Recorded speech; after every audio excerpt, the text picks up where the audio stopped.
এক ফোঁটা বীর্য আকারে নাপাক ফানি আকারে মায়ের রেহেমের মধ্যে প্রবেশ করে।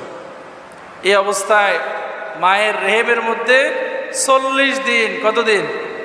40 দিন এই বীর্যটা সেখানে অবস্থান করতে থাকে, সেখানে এটা স্পার্ম হিসাবে থাকে। এরপরে 40 দিন পর সেটা একটা রক্ত হয়। কি হয়? রক্ত হয়।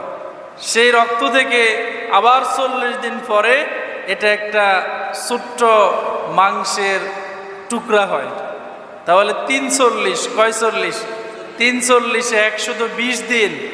120 দিন 4 মাস অতিক্রান্ত হওয়ার পর সেখানে আল্লাহ তাআলা একজন ফেরেশতাকে পাঠান। সুবহানাল্লাহ বলবেন না? আল্লাহ সুবহানাহু ওয়া তাআলা বলেন, সুম্মা খালাকনান নুতফাতা আলাকাতান ফাখালাকনাল আলাকাতা মুদগাতান ফাখালাকনাল মুদগাতা ইযামা ফাকাসাওনাল ইযামা লাহমা সুম্মা আনশা'নাহু খালকান আখার ফাতাবারাকাল্লাহু আহসানুল খালিকিন। কার কথা?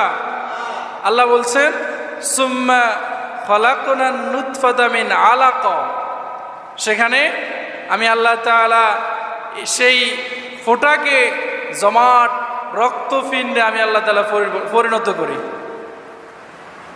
ফাখলাকনাল আলাকাতা মুদগা, তারপর সেই রক্তপিণ্ডকে আমি আল্লাহ তাআলা মাংসপিণ্ডে পরিণত করেছি। ফাখলাকনাল মুদগাতা ইযামা, এরপর সেই মাংসপিণ্ডে অস্থি পঞ্জর স্থাপন করেছি। এরপরে ফাখলাকনাল ইযামা ফাখলাকনাল মুদগাতা ইযামা ফাকাসাওনাল ইযামা লাহমা, এরপরে সেই হাড্ডিগুলোর মধ্যে আমি আল্লাহ তাআলা গোশত দিয়েছি।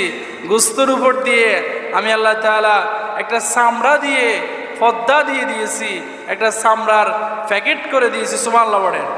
সুম্মা আনশা'নাহু খালকান আখার, এভাবে সুন্দর করে একটি মানব আকৃতি সৃষ্টি করে আমি আল্লাহ তাআলা মানুষ রূপে তোমাদেরকে সুন্দর করে সৃষ্টি করেছি।